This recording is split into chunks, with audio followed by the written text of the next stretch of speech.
Assalamualaikum warahmatullahi wabarakatuh. Apa kabar anak-anak? Semoga sehat semua di rumah. Perkenalkan, nama Ibu Safrayani, bisa dipanggil dengan Ibu Ani. Ibu mengajar mata pelajaran ilmu pengetahuan sosial. Sebelum mulai pelajaran, marilah kita berdoa dulu dengan membaca basmalah. Bismillahirrohmanirrohim. Baiklah, materi kita hari ini bab 3 membahas mengenai aktivitas manusia dalam memenuhi kebutuhan. Poin pertama membahas kelangkaan dan kebutuhan manusia. Tujuan pembelajaran: setelah selesai dalam pembelajaran, diharapkan siswa dapat menjelaskan kelangkaan sebagai permasalahan ekonomi manusia. Yang kedua, siswa dapat menyebutkan jenis-jenis kebutuhan manusia. Untuk mengatasi masalah kelangkaan, maka perlu belajar ilmu ekonomi. Jadi pengertian ekonomi adalah ekonomi berasal dari bahasa Yunani, berarti oikos artinya rumah tangga dan nomos artinya aturan. Jadi ekonomi adalah ilmu yang mengatur rumah tangga.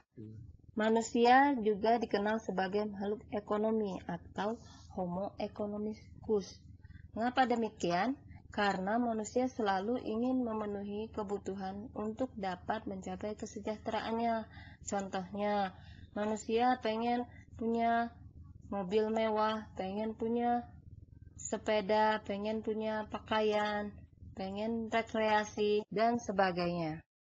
Untuk memenuhi kebutuhan tersebut, manusia bertindak sebagai makhluk sosial. Mengapa? Karena manusia itu tidak mampu memenuhi kebutuhan tanpa melakukan interaksi dengan orang lain. Misalnya dari mulai lahir sampai meninggal, manusia itu membutuhkan orang lain. Itulah disebut manusia sebagai makhluk sosial. Kelangkaan sebagai permasalahan ekonomi manusia. Itu kelangkaan muncul karena ada dua faktor yang mempengaruhinya. Pertama, ada kebutuhan yang sifatnya tak terbatas, dan ada alat pemenuhan kebutuhan yang sifatnya terbatas, seperti barang-barang dan jasa, serta sumber-sumber alam yang lainnya yang jumlahnya terbatas. Maka kebutuhan lebih besar dari alat pemenuh kebutuhan. Jadi kelangkaan terjadi karena kebutuhan lebih besar dari alat pemenuh kebutuhan. Contohnya kelangkaan gas LPG, kelangkaan BBM premium, kelangkaan masker, ada kelangkaan cabai dan lain-lainnya. Jadi tidak terpenuhinya kebutuhan manusia itu berarti muncul masalah pemenuhan kebutuhan yang disebut dengan masalah ekonomi. Jadi kelangkaan itu menyebabkan masalah ekonomi. Contohnya kelangkaan gas LPG menyebabkan masalah ekonomi. Ibu-ibu tidak bisa memasak, kantin dan restoran tidak bisa berjualan, pedagang gorengan tidak bisa berdagang, dan sebagainya.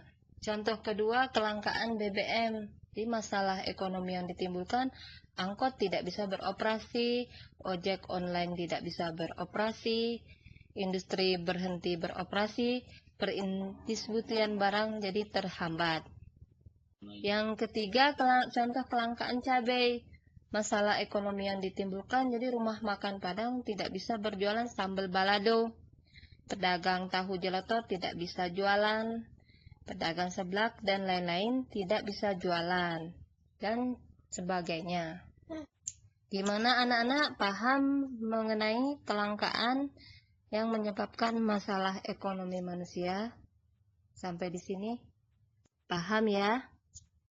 Selanjutnya kita bahas jenis-jenis kebutuhan manusia. Ada 4. Yang pertama, menurut intensitasnya atau tingkatannya. 1. Kebutuhan primer atau kebutuhan pokok. Artinya, kebutuhan yang harus dipenuhi, karena bila tidak dipenuhi akan mempengaruhi kelangsungan hidup. Contohnya, pakaian, pangan berupa beras, papan atau tempat tinggal. Yang kedua, kebutuhan sekunder adalah kebutuhan yang dipenuhi setelah kebutuhan primer terpenuhi atau sebagai pelengkap. Contoh, televisi, perabot rumah tangga, lemari, kulkas, sepeda, dan lain-lain. Yang ketiga ada kebutuhan tersier, adalah kebutuhan yang dipenuhi setelah kebutuhan primer dan kebutuhan sekunder terpenuhi. Itu kebutuhan barang mewah, contoh mobil mewah, rumah mewah, motor gede, HP mahal, dan lain-lain. Yang kedua, kebutuhan menurut sifatnya ada dua. Pertama, kebutuhan jasmani, yaitu kebutuhan yang bersifat memberi kepuasan pada badan atau jasmani. Bersifat materi, contoh makan, minum, olahraga, dan lain-lain. Yang kedua, kebutuhan rohani, yaitu kebutuhan yang dirasakan untuk kepentingan jiwa manusia. Contohnya dengan rekreasi jiwa kita menjadi senang, mendengarkan ceramah agama, nonton televisi, baca buku, dan lain-lain. Yang ketiga, kebutuhan menurut waktu penggunaannya. Ada kebutuhan sekarang atau harus segera dipenuhi. Contohnya misalnya ketika kita lapar kita butuh makan, ketika haus kita harus butuh minum, dan sakit kita butuh berobat. Yang kedua ada kebutuhan masa akan datang, bisa direncanakan, contohnya menabung untuk biaya pendidikan. Misal pengen rekreasi bisa menabung, jadi kebutuhan yang bisa direncanakan. Yang keempat ada kebutuhan menurut subjek. Pertama, kebutuhan individual adalah kebutuhan yang berhubungan langsung dengan perorangan, jadi untuk diri kita sendiri. Contohnya misalnya makan, minum, sepatu, dan lain-lain. Yang kedua ada kebutuhan kelompok, adalah kebutuhan yang dirasakan oleh sekelompok orang secara bersama-sama. Jadi kebutuhannya tuh bisa dipakai untuk seluruh masyarakat atau kelompok. Misalnya kebutuhan akan jalan, jembatan, sekolah, pasar, dan lain-lain. Faktor-faktor yang mempengaruhi kebutuhan ada 7. Pertama, jenis kelamin, ada tingkat pendidikan, ada lingkungan tempat tinggal, kemajuan ilmu pengetahuan dan teknologi, ada tingkat pendapatan, status sosial, dan perbedaan selera. Alat pemenuhan kebutuhan menurut kelangkaannya atau cara memperolehnya. Yang pertama ada barang ekonomis, yaitu barang yang keberadaannya terbatas, perlu pengorbanan untuk memperolehnya.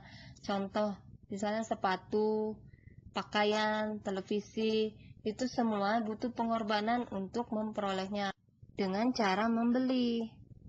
Yang kedua, ada barang bebas, yaitu barang yang jumlahnya banyak, tidak perlu usaha untuk memperolehnya. Contoh, sinar matahari, udara, air, dan lain-lain.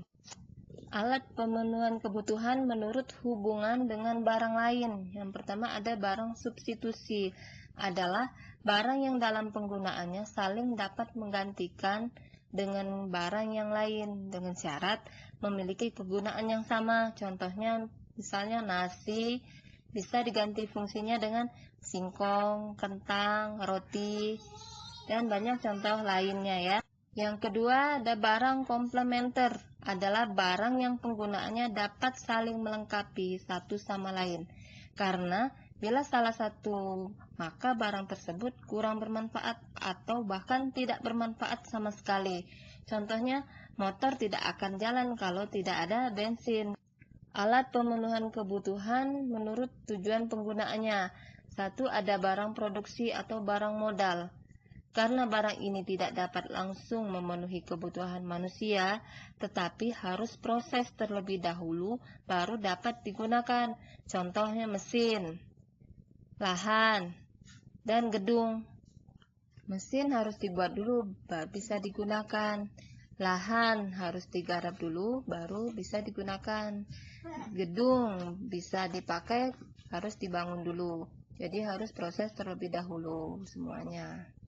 Yang kedua, barang konsumsi atau barang jadi adalah barang-barang yang dapat digunakan secara langsung karena telah melalui proses produksi dan siap dipasarkan. Contohnya buku tulis langsung bisa kita pakai, tulis pakaian, sepeda, dan lain-lain.